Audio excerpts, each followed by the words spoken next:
السلام عليكم ورحمة الله وبركاته، مرحبا بكم في حلقة جديدة، عودة بعد غياب طويل جدا في قناتنا زول تكتيك. إن شاء الله حنتكلم الليلة عن مباراة الهلال وصن داونز، ونحاول نتكلم عن المباراة والحاجات الفنية اللي ممكن تحصل في المباراة. قبل ما نبدأ الحلقة بذكرك اعمل لايك، لو ما مشترك في القناة انزل اشترك وفعل الجرس عشان يصلك كل جديد لحد عندك. في البداية ممكن نقول كليكيت ثالث مرة الهلال وصن داونز، لدرجة انه احنا بقينا حافظين يعني الهلال معه صن داونز، ثاني بعد ده بتجيب الاهلي المصري، بعد ده ممكن تغير النادي الاخير، يعني بقت حاجة معروفة ومعهودة بالنسبة لنا احنا في دوري الابطال، خاصة بالنسبة للناس اللي بيشجعوا الهلال. يعني خاصة بنشوف دائما معظم الأندية بقت متكررة بالنسبة للهلال في دوري المجموعات، ودائما تصنيفه الموجود الثالث بيخليه يقع مع أندية خلينا نقول كبيرة جدا زي الأهلي المصري وأيضا زي صن داونز في الدوري الأبطال.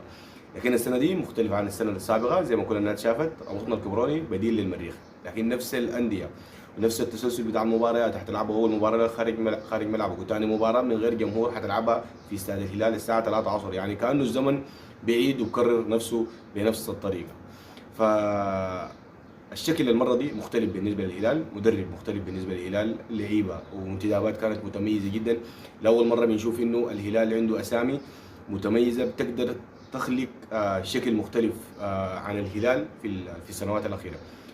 الانتدابات زي ما قلنا كانت كبيرة جدا، إصابات حصلت لبعض اللعيبة، نتمنى إنهم يرجعوا بسرعة لأنها إصابات مؤثرة جدا جدا بالنسبة لنا. في خانات أيضا خلينا نقول عليها مؤثرة جدا، إحنا بنتكلم عن الباك الأيمن، ما عندنا فيه لاعب حاليا غير أطهر الطاهر، عندك موفق صديق مصاب، وعندنا المحترف الجديد يبولا برضه أيضا مصاب، فنتمنى انه عودتهم بسرعه كبيره. لكن المختلف عن الهلال من الموسم ده للمواسم السابقه في انه نحن جبنا كل الحاجات اللي نحن بنحتاجها، جبنا الاسامي اللي نحن بنحتاجها، جبنا مدرب متفهم، مدرب كبير بيعرف كيف يدير ويقدر يعرف كيف يقود الهلال الى مراحل خلينا نقول متقدمه في دوري الابطال. وبعدين غير كده السيره الذاتيه بتاعته بتشفع له انه يمسك الهلال، وبتشفع له انه نحن نحلم ونرفع طموحاتنا في انه نحن ممكن نصل الى مراحل متقدمه. لو ما الموسم ده نحن ممكن نقول المواسم القادمه، يعني حتى الموسم ده لو نحن حاولنا بقدر الامكان ان احنا نصعد من دوري المجموعات، معناتها نحن عملنا شيء ايضا ممتاز. لكن دائما بيكون الحلم والامنيه دائما في انه نحن نجيب الاميره السمراء الى داخل السودان باذن الله تعالى، بالمدرب مع المدرب فلوران مع اللعيبه الحاليين الموجودين مع بعض الاضافات. الحلم ده يا جماعه ما بعيد، يعني احنا بس نثق في نفسنا بشكل كبير، وان شاء الله حنقدر نصل الى الحاجه دي يعني. نتكلم يا جماعه طوالي كده عن مباراه الهلال وصن داونز. صن داونز يا جماعه يعني باعتبارنا احنا بقى لنا كتاب مفتوح، صن داونز عامل نتائج متميزه جدا على مستوى الدوري المحلي بتاعه، عامل قرابه 15 مباراه من غير هزيمه، اخر مره اتهزم تقريبا قدام شباب الوزداد اللي كانت موجوده في 2021 تقريبا، اي قبل سنتين. عامل 15 مباراه متتاليه من دون كلها محقق فيها الفوز. لعب 24 مباراه محقق الفوز في 18 مباراه، دي كلها ارقام يا جماعه مرعبه بالنسبه لنا نحن. ارقام كبيره جدا. مباراته الاخيره في الكاس برضه راح قرابه الخمسه او سته لعيبه من اللعيبه الاساسيين، يعني هو عارف انه الهلال حيكون ند صعب ومتمرس بالنسبه، عشان كده عامل له حسابات بشكل كبير جدا.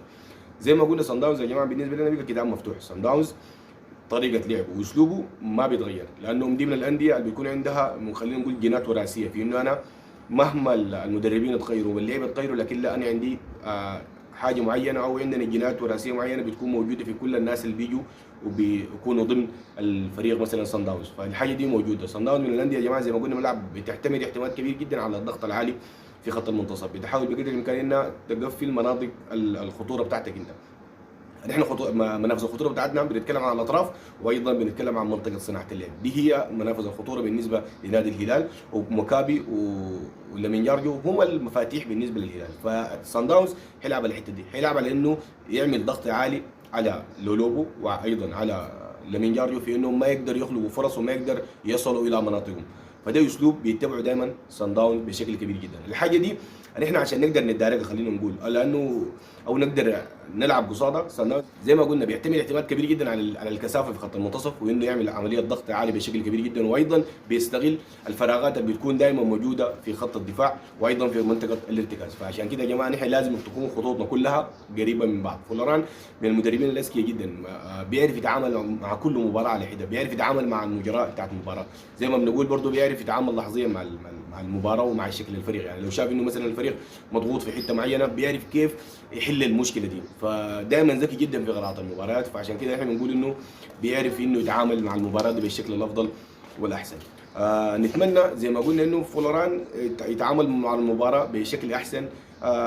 وايضا انا بالنسبه لي شايف انه مشاركه ضيوف المتوج بالذهب بتاعت شان ده مشاركته حتكون اساسيه وخلينا نقول مهمه. ما في حاجه يا جماعه حكايه انه نحن لازم لا ما يتعرف على المجموعه ولازم نحن ندخل اخر حاجه، ما في حاجه كلام زي ده يا جماعه. اللاعب جاهز، لاعب لعب لك بطوله كامله وجاهز، تمرين طوال يخش التشكيله، ما في حاجه بتخليه انه يتاخر او خلينا نقول انه ما يلعب كاساسي. فانت عشان تقدر تواجه خصم زي ده لازم انت تلعب بتركيز كبير جدا. اللعيبه اللي عندك يا جماعه ما دارين شروط ذهني، يعني الناس كلها تكون مركزه بشكل كبير وتضغط مع بعض وترجع مع بعض. حكايه انه لاعب يطلع من الهجمه وينسى انه هو وين واقف وين دي ما بتنفع. لازم نحن كلنا نكون مركزين، والاهم من كده احنا نلعب كلنا كلنا كمجموعه وكلنا نكون قريبين من بعض. اهم حاجه انه اللعيبه يعني الهلال كلها تكون قريبه من بعض بشكل كبير عشان ما تحصل فراغات بين اللعيبه، عشان ما يستغلها صن داونز. واصلا كده هم عندهم اجنحه سريعين جدا، وايضا هم سريعين جدا في عمليه الارتداد. يعني هم لما يعملوا هجمه مرتده بيهاجموا عليك باربعه وخمسه لعيبه. ليه؟ لانهم هم لما بيجي بيضغطوا على اللاعب ما بيضغط عليك لاعب واحد، بيضغط عليك لاعبين وبعد كده التحول بتاعهم للشكل الهجومي بيكون اسرع واعلى. عشان كده يا جماعه بنقول انه خصم زي صن داونز التركيز في مجمل المباريات دائما تكون مركز في المباراه ككل، وخاصه يا جماعه في بدايه الشوط الاول. في بدايه المباراه دائما لازم تكون مركز، تحاول بقدر الامكان انه الربع ساعه الاولى دي انت تحاول تمررها من غير ما تستقبل هدف. اضافه لكده برضه من الحاجات برضه المهمه المفروض ان احنا برضه نراعي لها في انه احنا ما نرتد الى مناطقنا، يعني احنا ما نلعب شكل دفاعي. الحاجه دي المفروض تكون تغيرت، يعني احنا المفروض نلعب نهاجم ونقدر نكون ند بالنسبه لهم، لانهم هم برضه لما يلقوك انت متكتل مهما انت كنت متكتل في الاخر حيقدروا يوصلوا الى مناطقك وحيقدر يسجلوا فيك هدف. عشان كده دائما انت تلعب ضدهم ند بند وتحاول بقدر الامكان تستغل اضعف خطوطهم اللي هي موجوده في خط الدفاع وخاصه قلبي الدفاع. فهنا تستغلها كيف؟ في انك انت يكون عندك لاعب سريع وبيتحرك في المساحات الفاضيه بين قلبي الدفاع. دي من الحاجات المميزه جدا المفروض نستغلها بشكل كبير جدا. نقاط قوه نقاط ضعف صن داونز زي ما قلنا في قلبي الدفاع، دي الحته الوحيده اللي فيها مشاكل. واضافه لكده هم بيجبروك انك تلعب ارسال طويل، ونحن المفروض ما ننجبر ان نلعب ارسال طويل. زي ما شفنا في مباراه سيمبل الاخيره شفنا انه شكل الهلال مع فورلان اتغير في انه نحن بنحاول نطلع بالكوره بنعمل بناء عن طريق البساط قريب. فدي من الحاجات الكويسه جدا. ما يجبروك بالضغط العالي في انك تلعب ارسال طويل، لانه انت كل ما تلعب ارسال طويل حتسهل عليهم المهمه، لانه انت حيكون مثلا محمد عبد الرحمن او اي مهاجم موجود في مناطقهم حيكون معزول تماما، لانه يكونوا في 4 لعيبه بالقرب منه هيقدر يطلعوا منه الكوره بسهوله جدا. عشان كده يا جماعه بنقول انه نحن نحاول بقدر الامكان انك تمسك الكوره عندك، تحاول بقدر الامكان لاكثر فتره طويله تكون الكوره معك وبين اللعيبه عندك، تحاول بقدر الامكان انك تبني لعب بشكل افضل واحسن.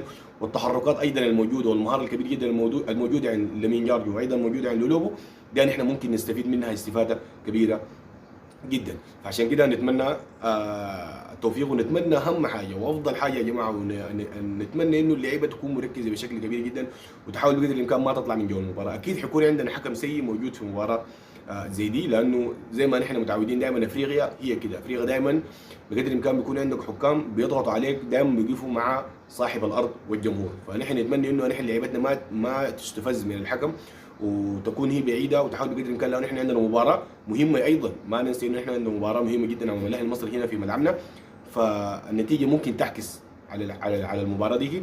فنتمنى انه نحن نقدر نكون مركزين في المباراه دي ونقدر نصل الى مناطق صن داونز ونقدر نسجل اهداف بسهوله ويسر. وانا مش شايف من وجهه نظري في الحته دي حاجه خاصه بالنسبه لي انا انه جون مانو يكون هو بادي كراس حربه. ليه؟ نستغل فيه انه بيتحرك في المكان الفاضي بشكل كبير جدا، وايضا نستغل الطول بتاعه في انه يلعب لنا كمحطه او يلعب لنا يكون عندنا اسلوب معين وسهل. اطهر طاهر امشي على الجهه اليمين، لمن جارجو امشي على الجهه اليمين، مكابي امشي على الجهه اليسار، اعمل عرضيات عاليه لجون مانو تستخدمه كمحطه او يسجل هو هدف. ده الشكل واسلوب ممكن احنا نتبعه في مواجهه صن داونز. فدي كلها اشكال يا جماعه، ودي شكل الهلال، واحتمال يتغير يعني اسامي كلها ممكن تتغير، لكن ده التوقع يكون اقرب الى الصواب. يعني نتمنى التوفيق ايضا بالنسبه للهلال في مباراه صن داونز. المباراه الاولى يا جماعه عندها تاثير سحري، نحن نحاول بقدر الامكان نحن نلعب على اساس اننا نجيب ال3 نقاط، ما نلعب على اساس انه بس عايزين نلعب مباراه وخلاص. نتمنى التوفيق للهلال في المباراه دي، وايضا نتمنى التوفيق لكل الناس لكل الانديه السودانيه المشاركه في دوري الابطال. ختام الحلقه اللهم صل وسلم وبارك على نبينا محمد عليه افضل الصلاه والسلام.